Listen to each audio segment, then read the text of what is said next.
single one of you is here to see me, or even Mary Todd Lincoln, it gives me great pleasure to give you guys Freda Love Smith in conversation with John Strohm. Is it Mary Todd Lincoln? Is that the dog's name? That's That's so great. I know, it's a good name. Hey everybody, so I'm John Strohm, and it's my great honor and pleasure to interview my good friend Freda Love Smith, and she and I go way back, and if I seem a bit familiar, that's the reason. We've known each other for quite some time, and I was joking that I probably knew the answer to most of the questions that I would ask, and Freda challenged me to ask some questions that I don't know the answer to. So I'm going to try. Good luck. And Freda has written the book Red Velvet Underground, which is a memoir that's built around recipes that are meaningful to her, and focusing largely on her music career that I was also a part of. Yes, you were. So we were in several bands together over a long period of time. So one thing that I think is really interesting about the book is that you connect events in your life around specific meals or dishes or culinary experiences, and I do as well. And, all right, that's good to know. I'm glad I'm not the only one. Well, we came up together touring, and it's like, you remember in Seattle that, and you remember the meal that you had. Exactly. It was a good meal. So you get very focused on trying to build your life around having great culinary experiences. So when did that start? When did you start to connect with food emotionally in that way, and how did it begin? I mean, so I can say a couple things. I have a really deep connection with my paternal grandmother, who's from Nashville. I was born in Nashville, so a lot of links to this city. And she was an amazing cook, as you know. I've had her biscuits. Her biscuits They're all that. were perfect. They were perfect.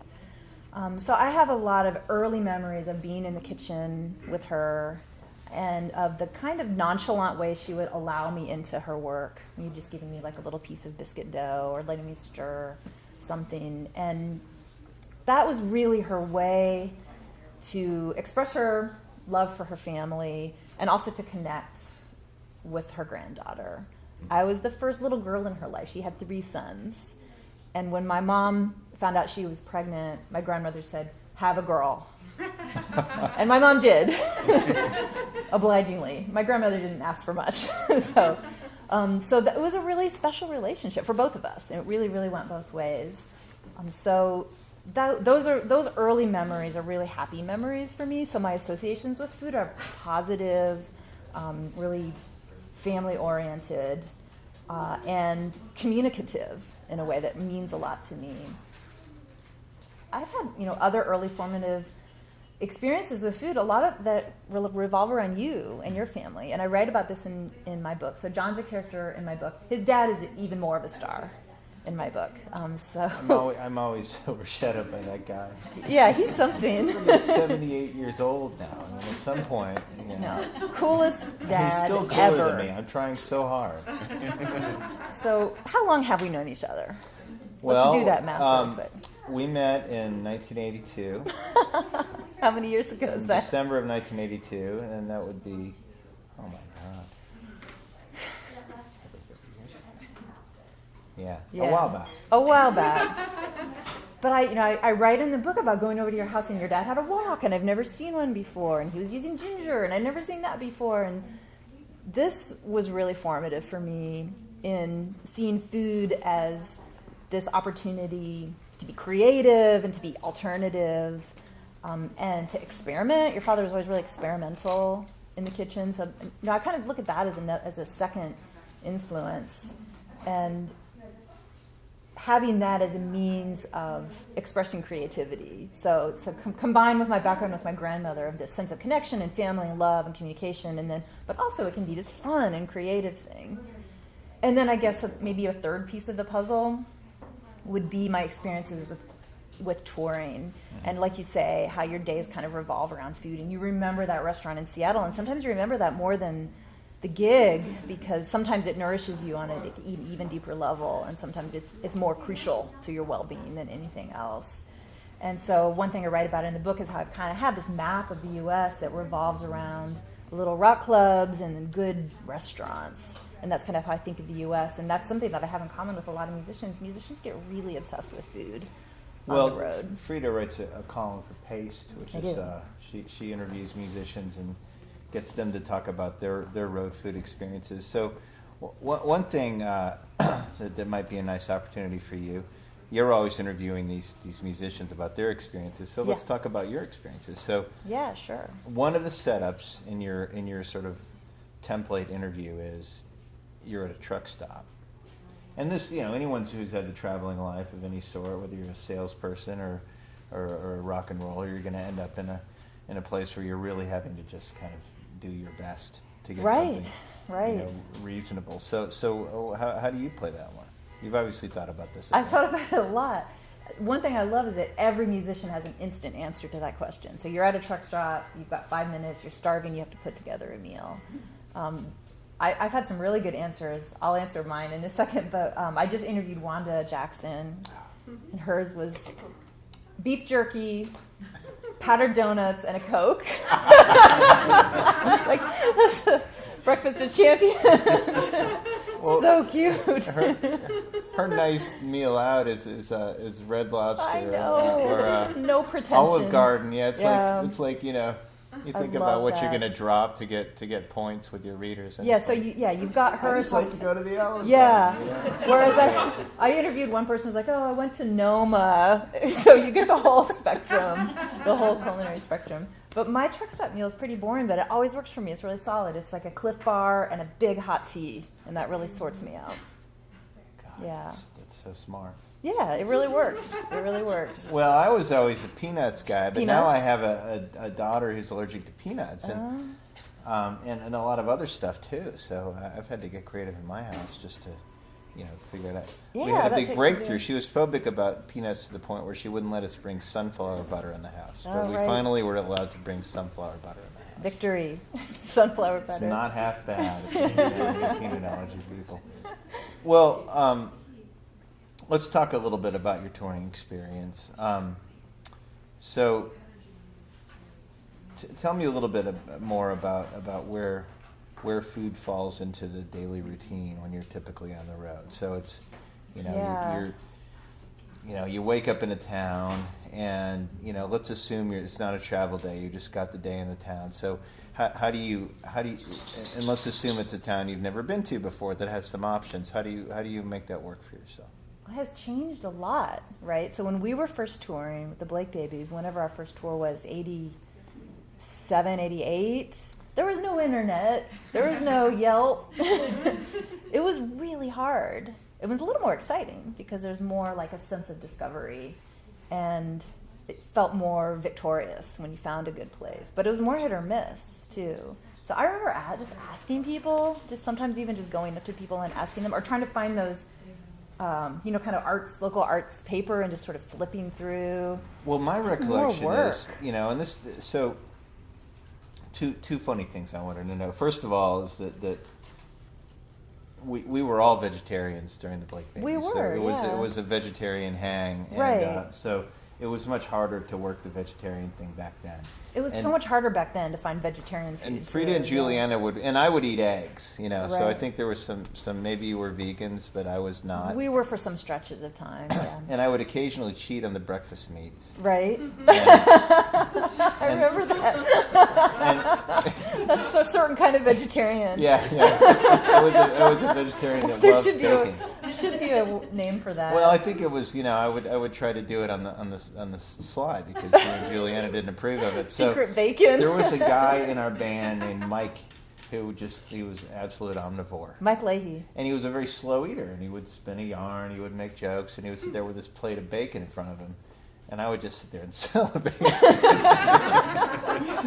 And he would say, he called me Pony. He called me the Strohm Pony. I'm a guy that always has a nickname on tour. I'm not sure what that was. I was a sheriff on one tour, and I never got nicknames. I always have a nickname, so he'd say, Pony, I can see you're looking at my plate. You want some of that bacon, and you're not going to get it. But Freda and Juliana, both of them would order salad and oatmeal. Oh my gosh, I remember the salad and oatmeal thing. Like at Denny's, salad and oatmeal. Well, I'll have a bowl of oatmeal and salad. You just get the strangest looks. Really? No dressing. Right. Lettuce and oatmeal. I don't know I'm sure how it's very we healthy. survived. I mean, but the other thing is we had a guidebook that we would use, yeah. And that's I think that's how we found Angelica Kitchen. Yeah. It was a very good vegetarian guidebook. And do you remember the place in Atlanta that was? It was the Israelites who had the vegetarian soul food place. vegetarian. Yeah, and the ginger drink they had was amazing. Yeah, so you'd find amazing stuff. Right, they had barbecue, they had everything, but it was all vegan. They had macaroni and cheese that was vegan. Yep. So good. And, I forgot about that place. And just the way they greeted us when we walked in, you could tell that we were not their usual patrons. It felt like a cult, kind of, but it was great. Yeah. Just kind of wearing some kind of traditional garb or something like that. It was fascinating. So you're at the town. So word of mouth, and did you ever just stumble into somewhere that just randomly, and it was mind blowing? Yeah, I mean, sometimes you just walk around and kind of try your luck, and just walk into some place because you're starving. I remember sometimes we'd have better luck with a Japanese place or a Thai place. These are the reliables. Yeah. Japanese restaurants are pretty consistent as opposed to Chinese restaurants, which are very unreliable. A little sketchier, yeah. We went out for a lot of miso soup and a lot of pad thai. I have a theory, and this is an aside. I'm sorry to take this time in your interview because it's, but I have a theory about ethnic restaurants that the later in most of them were introduced like in the 20th century at some point. Chinese was very early, like it was very popular in cities in the 20s, and then some of them like Caribbean food or Thai or whatever was introduced much later. My idea is that the earlier it was introduced to American culture, the more diluted it is. Oh, okay, to kind of accommodate for American taste. Trying to eventually, pander more. I think people were like, no, we want the authentic, But it's really hard to find an authentic Chinese restaurant. Yeah, I think that's because there's a tradition of inauthenticity, right? Yeah, and so those dishes and those flavors have become standard to us. But so then some of them, it's like if it's a Thai restaurant, it's probably going to be pretty authentic and pretty good, as opposed to, kind of a mom and pop Mexican place. Yeah, that was always really reliable. And I remember having some kinds of food for the first time on tour. I've written about this a little bit. Like your dad took us, I think, for Ethiopian food in D.C. I've never had that before. That was pretty mind-blowing. Adam's Morgan, so good. Yeah. Oh, so good. And then your brother took us out for burritos in the Mission in San Francisco. I mean, you can get those kind of burritos everywhere now, but that was a revelation to me. Just this huge piece of amazing food. It wasn't like anything else. And you could have started a chain and you could have been Chipotle. I know, if only we should have done that. Yeah. We should have done that. We talked about it. We really should have done that, because I do remember thinking, like, if only you could get these everywhere. Just think of that. What a concept. Well, okay, so you made a transition, as did I, away from music. And I want to point out that, the principals in Antenna were Freda and Jake Smith and me. And we've all made the successful transition to post-musician life. We still make music, but we have something else that we do. We all went back to school. I think this is something we can brag about. Yeah, that's true. We all went to grad school, actually. We all went to grad. We all have postgraduate degrees. That's right. So there's life after. There can be. The rock band. Happen. Yeah. I don't mean to brag, but the Antennas. We did not do that well as a band. Nobody really gave a shit at the time. I know, but look at us now. We have jobs. We all have jobs. Yeah. But you, so you, I know that you were already very into, the pursuing your kind of culinary interests at that time. And Jake, by the way, is a tenure professor at Northwestern. He's a communications and culture, professor. And correct. He has been very successful, written many books. He pursued his passion very successfully, but it seemed as though your passion was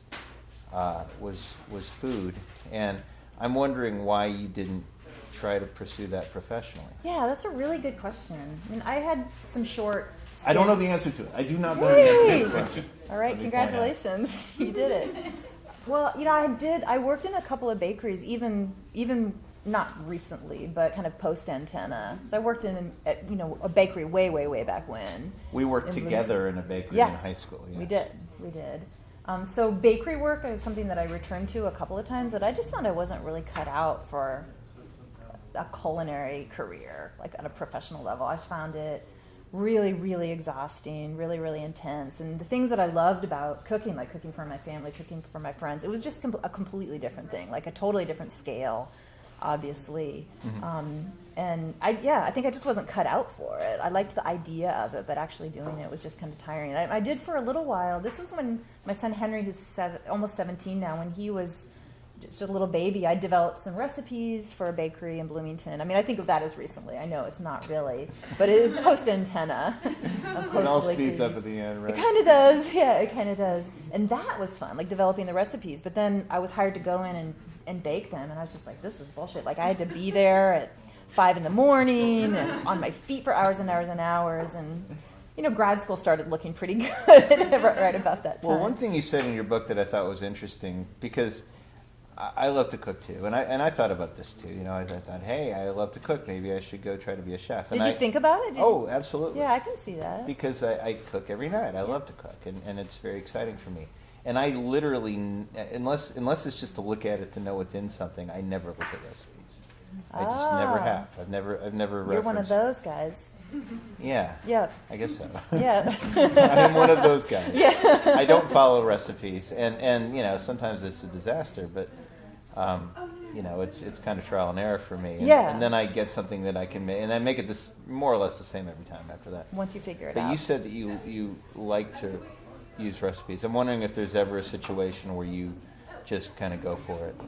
So not much. I mean, I think I wrote in the book that I was a recipe follower. I'm really more of a recipe referrer. I find it reassuring just to have some frame of reference and some steps to follow. I usually actually take a lot of liberties and change recipes, but I think I'm really similar as a musician. I was just thinking about this, that I like having parts and I like practicing things and kind of knowing what I'm doing, and then there's a little bit of room, a little bit of space to play around within those parameters. But yeah, I generally feel better with the framework, and every now and then I will just go wild and make something and it's really good, and then I feel kind of bad because I'm like, I'll never be able to remember that, and like I'll never make that again. So it's reassuring also to know that I have something to refer to and go back. But yeah, I don't know, just that kind of improvisational spirit.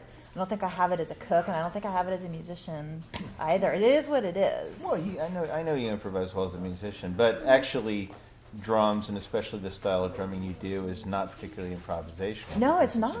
It's about locking it down, and you need that. Yeah, like I want the song to come first, and I want to know what I'm doing, and I don't like to take chances. And sometimes when I do take chances, it doesn't go all that great. And sometimes it does. And I guess it's the same with cooking. Well, I will say that you and Heather, my wife, of 15 years, have the same criticism of me in the kitchen, which is that I'm a kitchen Nazi. Oh. What was your criticism then? Because you would want to collaborate with me on stuff, and I would be like, no, I don't do that. No, that did not go well. I've got it all right here. No, that's not how I want. This is me at age 17 saying, no, that's not how you prep vegetables. So you're still the same? Yeah. Well, your poor wife. Hey, she eats really well. Come on. Yeah. All right. Well, she's one year, because I do probably 97% of the cooking in my house. It's the same for me and mine. I do all the cooking unless she absolutely has to. But one year she decided to prove to me that she could do it, and she made the entire Thanksgiving dinner, and it was great. Oh, right, all right. And that's kind of the only time she's ever cooked. And she made us clear out of the house for like 9 hours on Thanksgiving. Oh, wow. She had something to prove. I can understand that, though. Taking my kids to Burger King, we hang around, I playing the booth for another couple hours here, But she did We showed up, and she had it on the table, and triumph. it looked great, and it tasted great. She nailed it. So, that's kind of like points forever, but she doesn't do it routinely because she knows if she gets in and starts saying, hey, let's make something together, it's not going to go well. No, but I'm actually the same way, but I'm like an unchallenged tyrant in my home. Like nobody else, except for my boys sometimes will, want to cook, and my partner Jake doesn't cook, so I haven't had to have that kind of clash that we used to have because we're both tyrants in the kitchen. See, it all makes sense. It all now. worked This is out. why 8 years of being in a relationship, we had to move on. Yeah, I think so.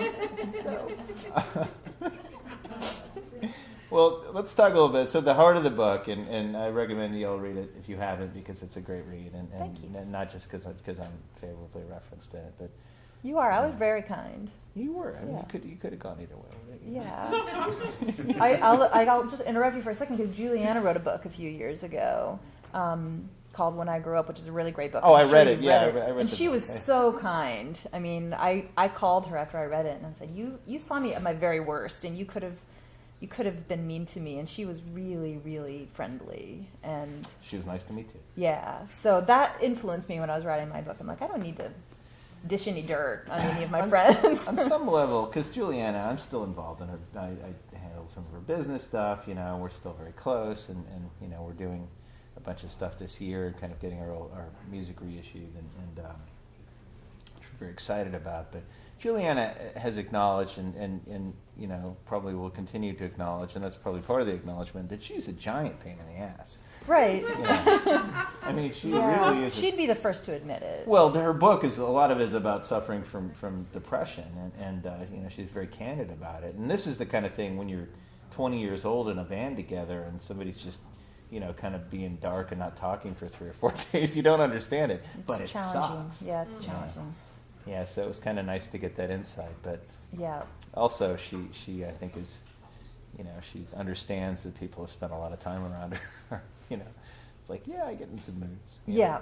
Yeah. But we all do. But I will say there's this thing that I always assumed was mythology, which is absolute fact, which is when you get women in a van together in any kind of close proximity, that they're gonna, the moon, Yes. gonna link up. Synchronization happens. Man, that is a Yeah. rough week. Yeah. It's me and the two of them.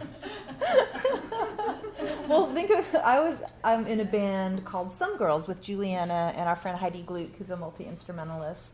And Great the three of us musician, were yeah. on tour with Tom Doobie, who also worked with the Blake Babies some. Yep.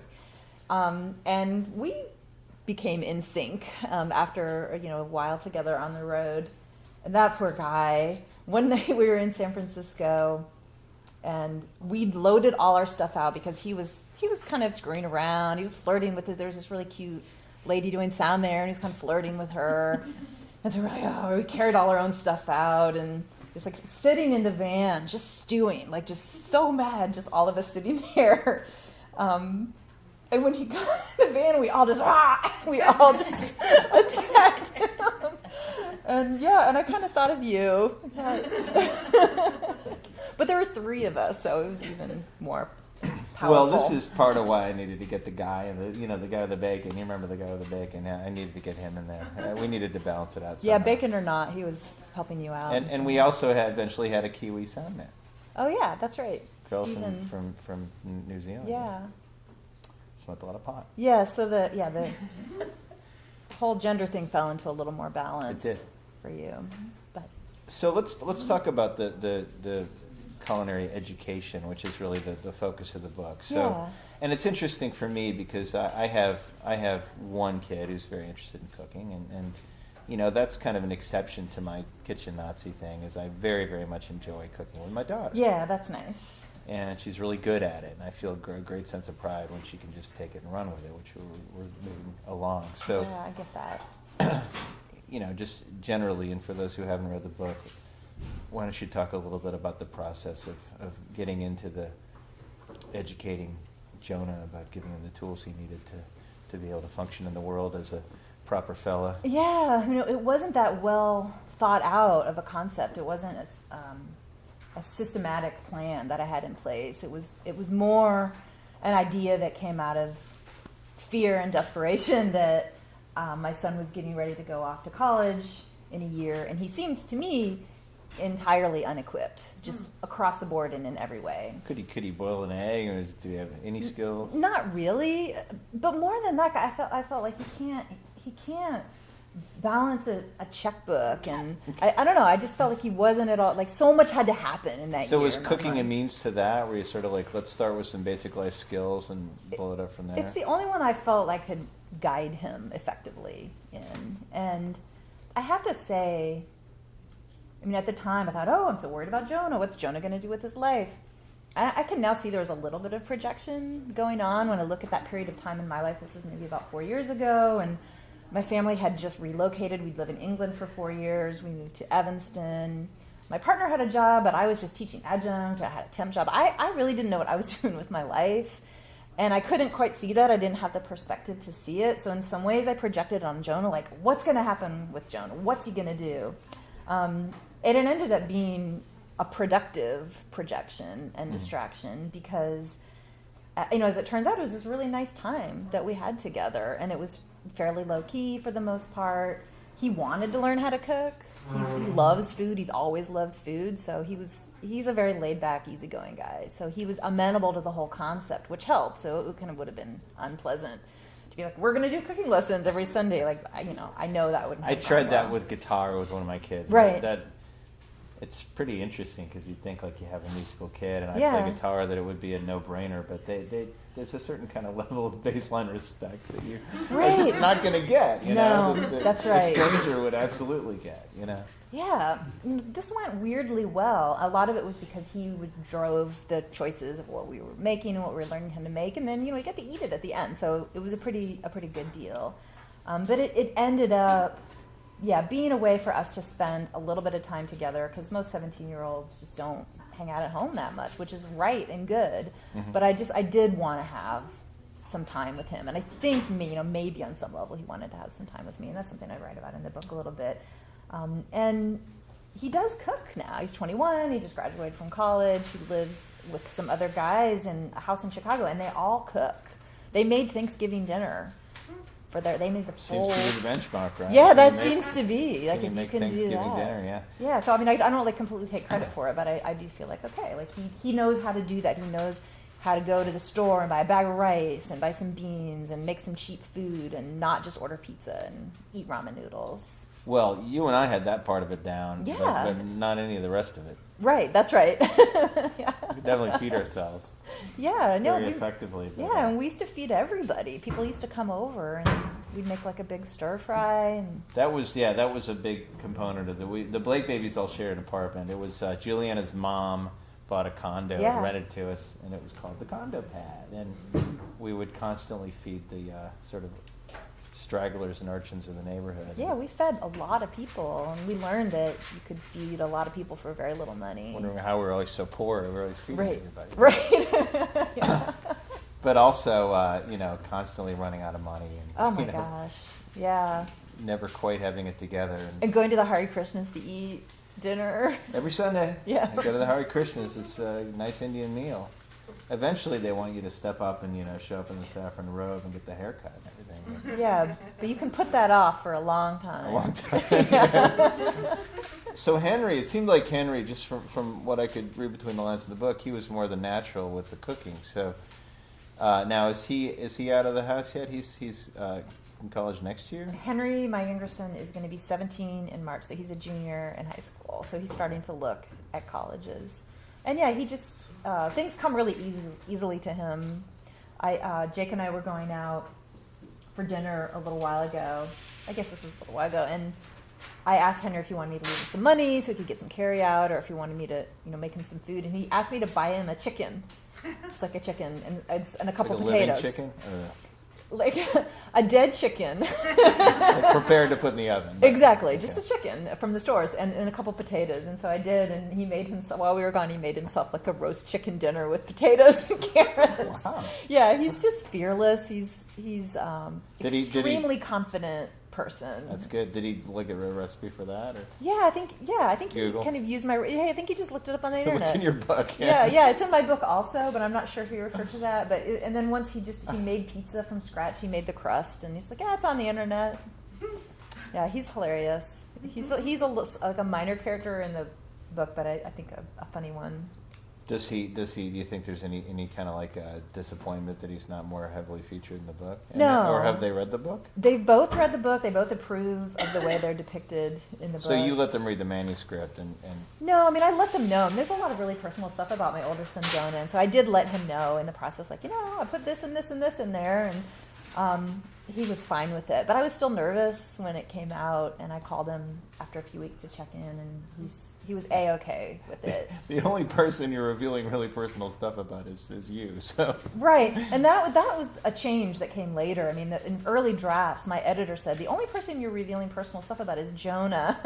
And so I was like, oh, yeah, that's kind of not fair. And so, I mean, the book changed a lot when I realized that. And then I tend to be really private. And so it took some doing to be like, well, this is what Jonah was doing when he was a teenager. This is the kind of trouble he was getting into. Well, what was I doing? It was way worse. And I'm just guilty by association, You can just, Yeah, well, mostly. Well, no, I was certainly just as culpable. But, And that's such a funny thing to do, when you're a parent of teenagers, just to realize how much worse you were than your kids. Well, my kids have no idea. I don't know, and I don't know. What about when you write your book? What are they going to think about that? Yeah, I'm not writing my book. I'm flirting with that idea. I can't do it. Well, that's the problem. I certainly can't do it when my wife's parents are living. Yeah. It's a little weird.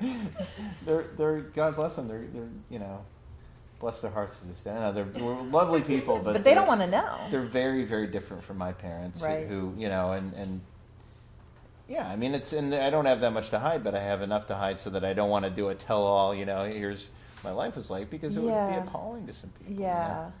And I understand that. But it's all about sort of cultural relativism, because at that time when we were growing up, it was all completely normal stuff that all the kids were doing, pretty much. Exactly. At least all the ones that I knew. Yeah. And it was pretty tame. But I will say that I feel like we're doing so much better a job of sheltering our kids than my parents did with me. Oh yeah, no, in the 70s there's no sheltering. It's my kids are really better pretty and sheltered. worse. Yeah. I don't know. Do you ever think they're too sheltered? Sometimes. Yes. Yeah. Yeah, I think we live in it's like a biodome or something. But that's just the world we live in, right? It's the world we live in. Yeah, but like my mom. I live in West Franklin, by the way. I live in Evanston. I mean, yeah.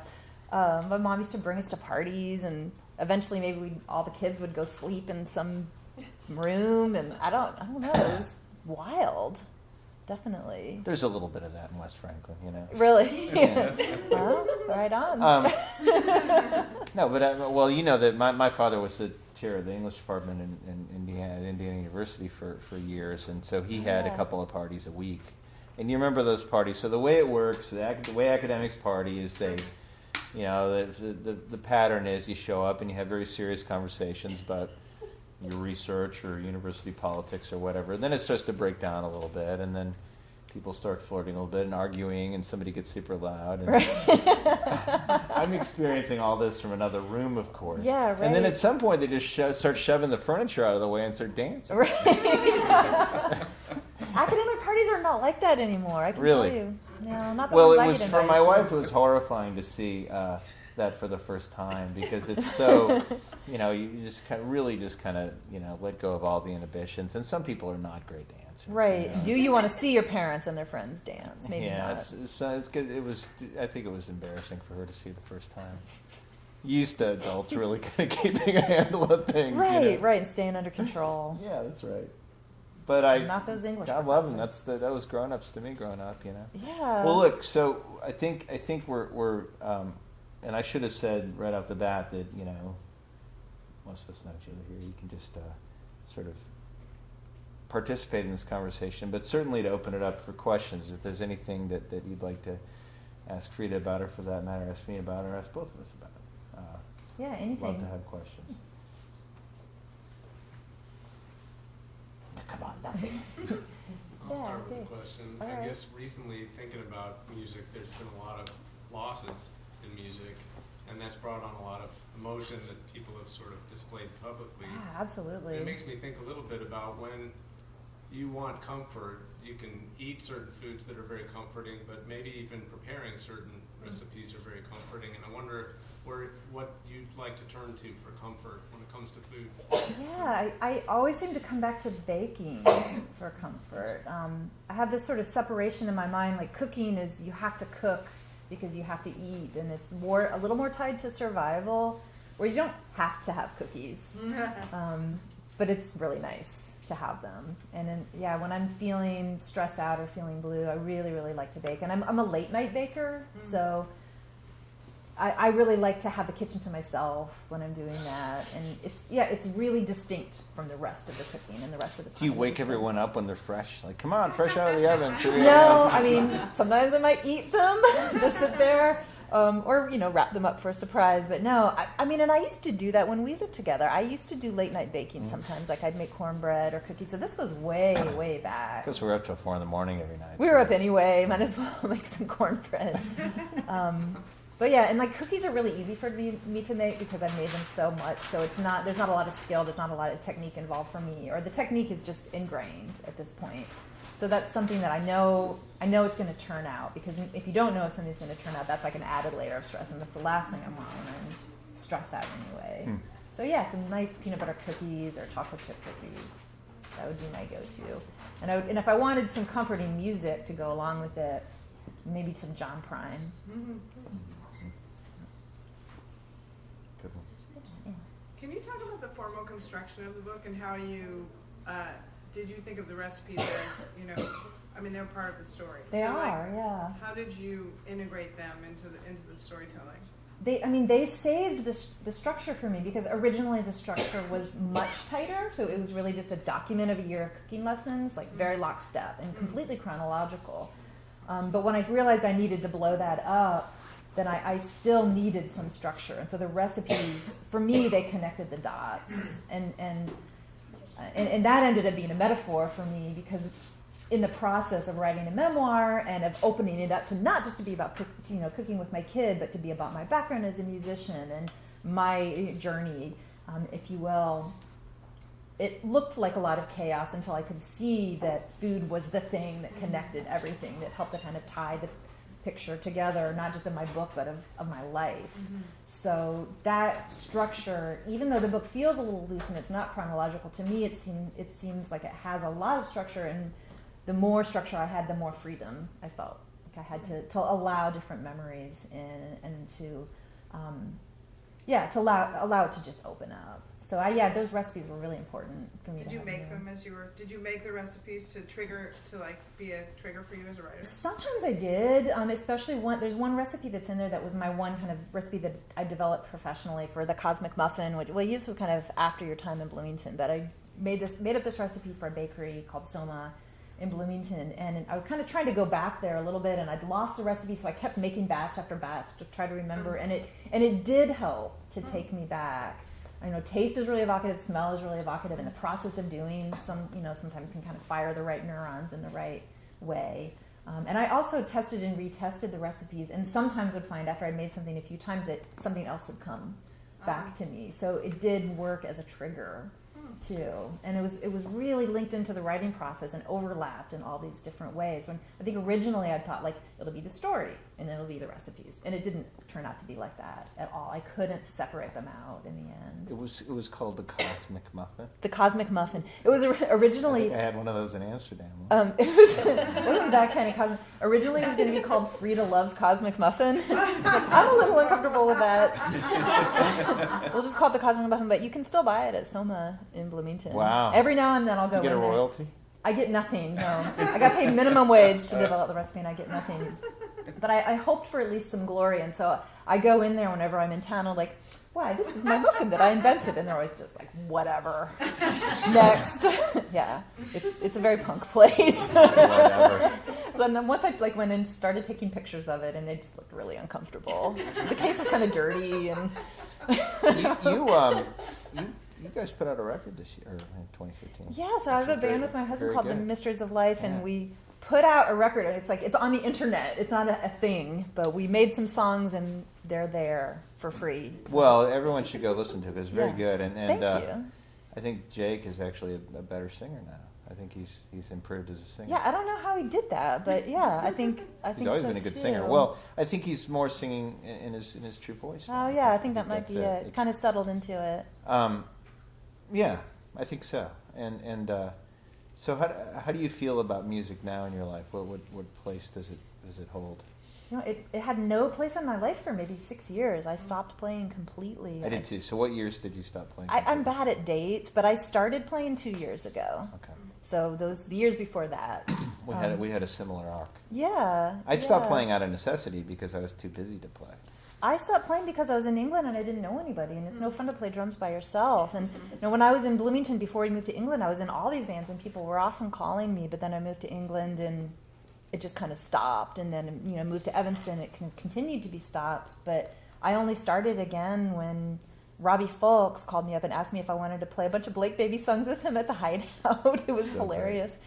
And then it just felt so good to be playing again. And I realized I know this is something I want to have in my life. And it takes some doing because I'm doing a lot right now. I have a full-time academic job, plus I have a job in residence at a university. I'm writing for a couple magazines. I have a book out. But I really want to make time for playing drums because all of those things are great, but there's nothing quite like playing drums and playing music with people for me. So I'm just trying to do it a little bit when I can, probably the same as you. Yeah, and one thing I feel very strongly about, because my professional life now is helping musicians. And oh yeah, you should tell the people what you do. oh yeah, I'm an attorney in the music industry. That's my job.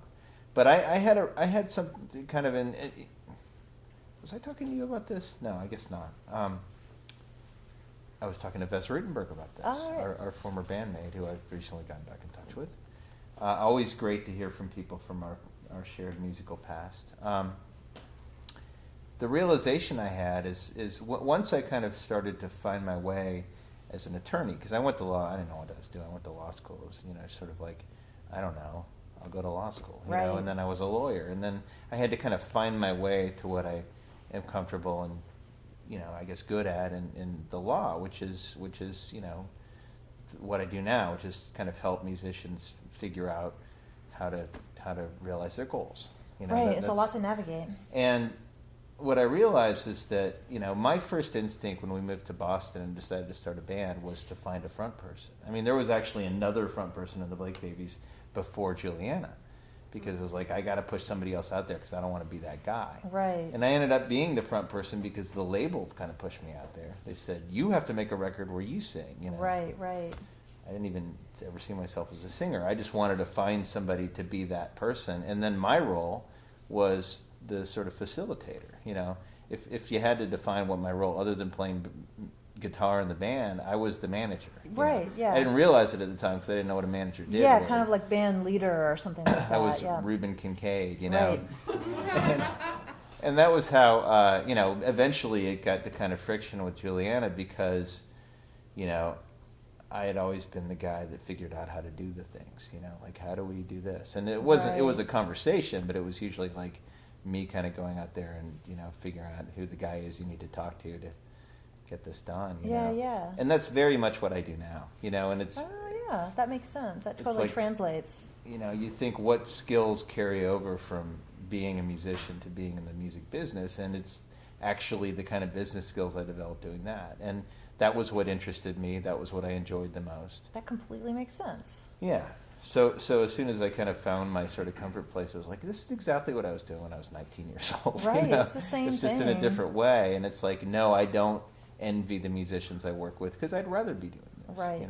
That's your strength. Yeah, I think so. But the playing thing is different It's because different, it's a creative outlet. And one thing I feel very strongly about, and I don't want to dominate this conversation, I want you to talk because it's your book.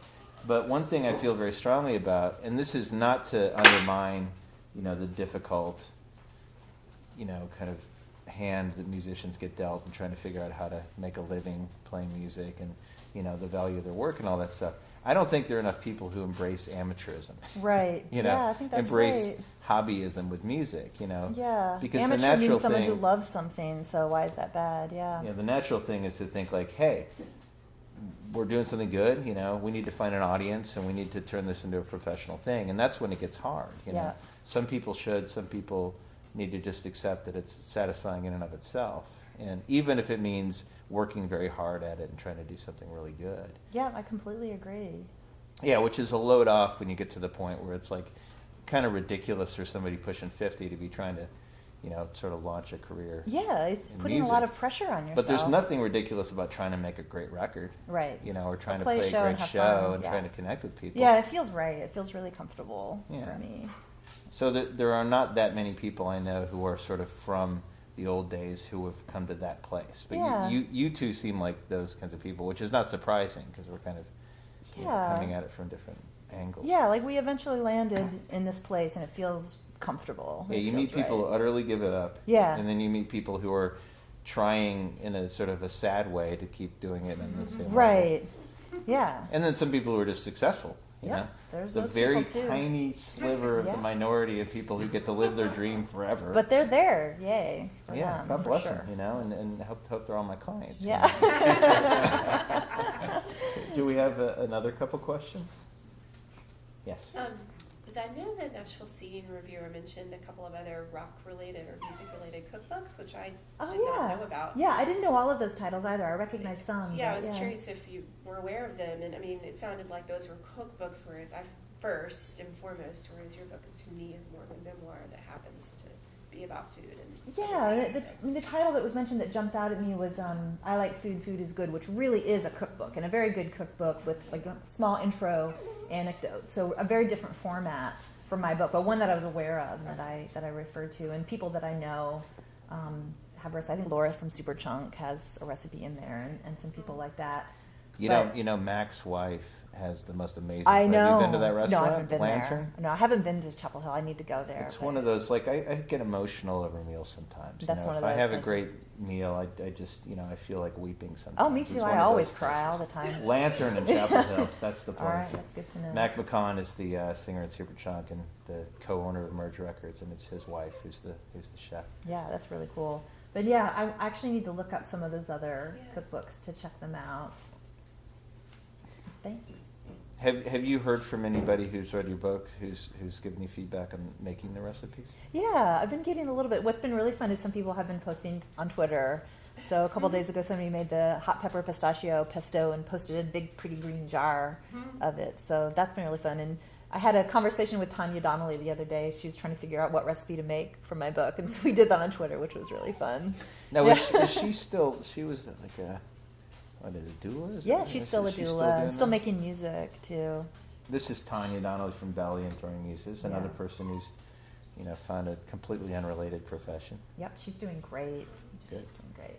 I can say I made the spinach and kale and beans stew. Oh, how did that turn out? It turned out really well, and it's funny Good. because my husband, we usually he's more of a meat eater, and so he was Oh, like, yeah. let's just make it with chicken stock. And I was like, okay, fine, but then I forgot. I was, taking Oh, charge, and I put the water in, and it was, and I was like, see, it was good, right? Yay. Yeah, it was totally flavorful. Yay, see, you don't have to eat meat. You can, but that's good. I'm glad. I like that recipe. I'm glad that one worked Yeah, out for you. it's really easy. Awesome. Thanks. Yeah.